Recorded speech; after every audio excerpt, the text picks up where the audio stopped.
Salve, gente boa! O tema de hoje do canal é Bebê Reborn. Mas antes de prosseguir, eu convido você a verificar a tua inscrição, a curtir, comentar e compartilhar. Bom, Bebê Reborn parece que essa moda, se é assim, começou nos Estados Unidos há mais de uma década, né? E também não era só com relação a bebês, mas também outros tipos de bonecos, né? Eh, Aqui no Brasil a coisa é recente e a moda ficou com bebês, e eles são, assim, bebês hiperrealistas. Aí eu fico pensando, né, nessa questão de ser um bebê hiperrealista, porque vamos combinar que os sentidos humanos não são dos mais aguçados, né, e a gente se engana facilmente aí com a limitação da nossa visão, olfato, paladar, tato e até mesmo da percepção aí cognitiva, né. Não raro a gente é enganado aí por fake news, né, por imagens, construídas aí na internet, e às vezes nem precisa ser a tal deepfake para enganar a gente, né. Mas basta aí uma fake news aí engana já uma multidão de pessoas. Então, esse hiperrealismo aí, a gente também deve levar em consideração o quão limitada é a nossa percepção e os nossos sentidos são limitados, né. E não basta pouco para a gente chamar ele às vezes de hiperrealista, né. Mas que sejam, né, bebês hiperrealistas. Bom, o que, causa espanto, né, não é que as pessoas queiram esses bebês, por exemplo, para poder brincar, como se brincava antigamente com as bonecas de pano, ou ainda para querer colecionar, como haviam colecionado também bonecas de porcelana, né, já foi moda.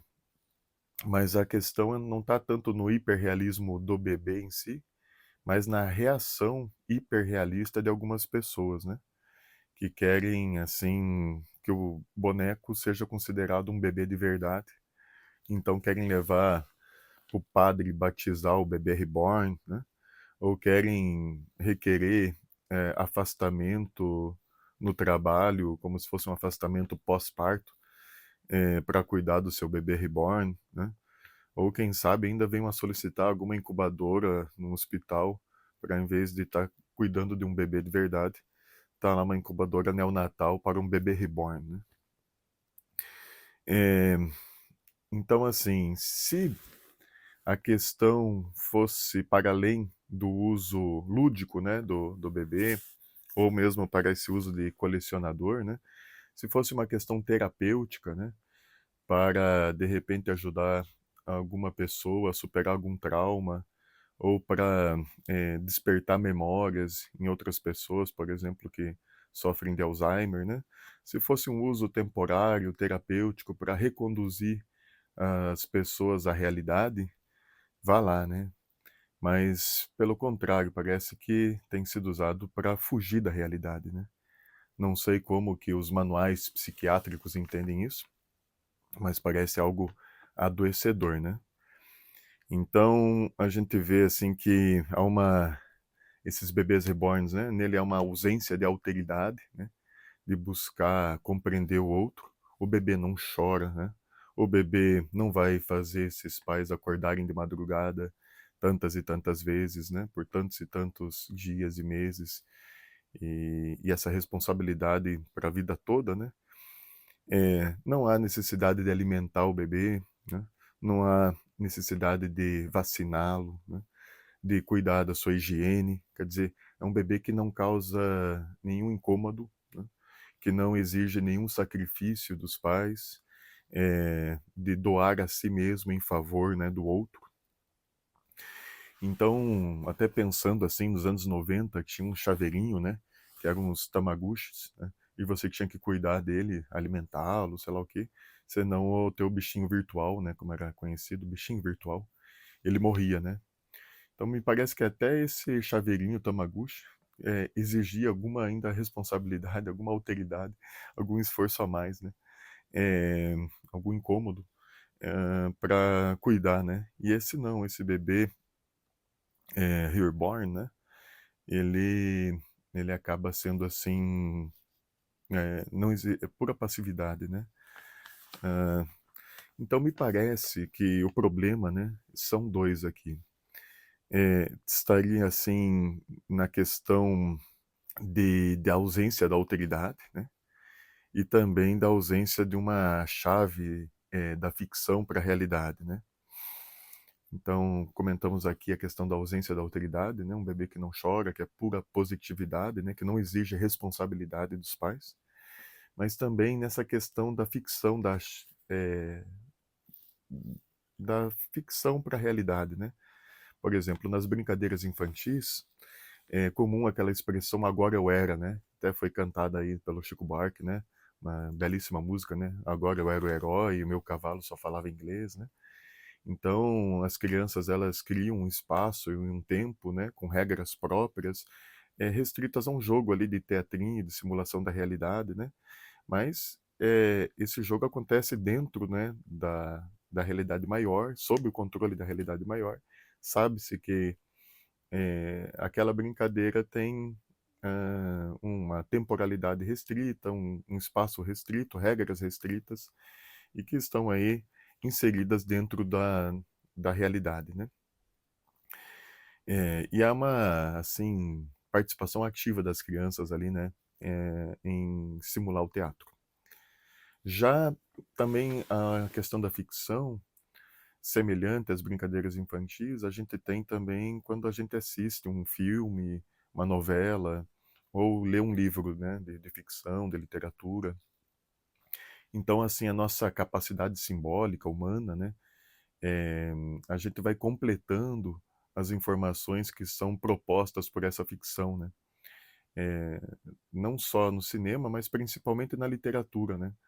Então, sei lá, o J.R.R. Tolkien vai descrever lá os seus mundos imaginários, e a gente vai, com a nossa imaginação, né, eh, fantasiando, pensando esses mundos, né, criando imagens, né, a ponto de que às vezes a gente assiste o filme, não necessariamente aí os filmes do Tolkien, né, baseados na obra do Tolkien, mas ou a gente assim, eh, acha bom, né, fala: "Olha, puxa, foi do jeito que eu imaginei mesmo", né. Ou, mais frequentemente, a gente acha, assim, aquém do que a gente foi capaz de imaginar, né. E muitas vezes a gente nem talvez até inconscientemente imaginou, né, enquanto lê. Então a gente tem, né, essa capacidade simbólica de se entregar a uma ficção, né, e de completar essa ficção com a nossa imaginação. A gente ri nos filmes, nos livros, né, a gente chora, se emociona, mas terminado o livro, terminado o filme, a gente volta ao princípio da realidade, né? A gente vai ter um olhar distanciado sobre a obra e conversar com outros que leram, que assistiram, né? Fazer críticas, comentários, né? Voltamos aí a uma percepção do real. Mas no caso do bebê reborn, no caso dessas pessoas que querem que, digamos, instituições participem da sua fantasia, né? Por exemplo, que um padre batize um bebê reborn, né? Aí fica assim, me parece 2 possibilidades, né. Será que é só uma moda para poder causar, né, para chamar atenção? Ou, né, se isso de fato for considerado, assim, verdadeiro e real, essa atitude, né, de querer impor essa simulação de realidade como real, né, de sobrepor a realidade com a própria fantasia e de constranger as pessoas ao entorno a participarem disso, né. Sem esse mote da brincadeira, sem esse mote do teatro, da ficção, né, mas assim, rompendo essas barreiras ou sem usar desses artifícios, causando esse constrangimento, aí eu fico vendo o que seria essa fuga da realidade, né.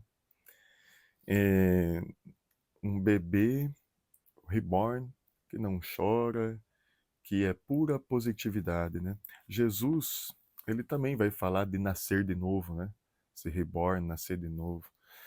Mas Jesus, ele quando vai explicar isso a Nicodemos, né, ele fala que, obviamente, ele não está se referindo a nascer da carne e do sangue, né? Mas a nascer do Espírito.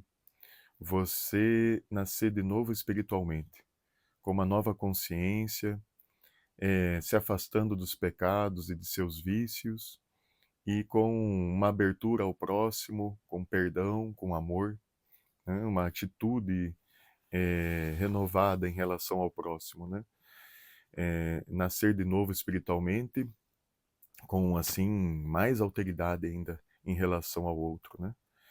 Mas aqui não é nem nascer da carne e do sangue, nem nascer espiritualmente, nem nascer de novo, né, espiritualmente, mas esse nascer de novo é do silicone e do vinil, né? Talvez sintomático aí dessa pós-modernidade, desse momento contemporâneo que vivemos, né? É, onde a gente enaltece essa pura positividade. Então é um bebê que não chora, que você não vai acordar de madrugada. É um bebê que ele não causa nenhum incômodo, não exige nenhum sacrifício, não exige nenhuma responsabilidade. E, ao mesmo tempo, essa paternidade, entre aspas, maternidade, entre aspas, né? Querendo esse status, assim, de ser pai, quando se não há sacrifício, quando se não há você tentar entender o choro da criança, se é de dor, se é de fome, né, ou de alguma outra razão, né? Esse esforço de alteridade em relação ao outro, né?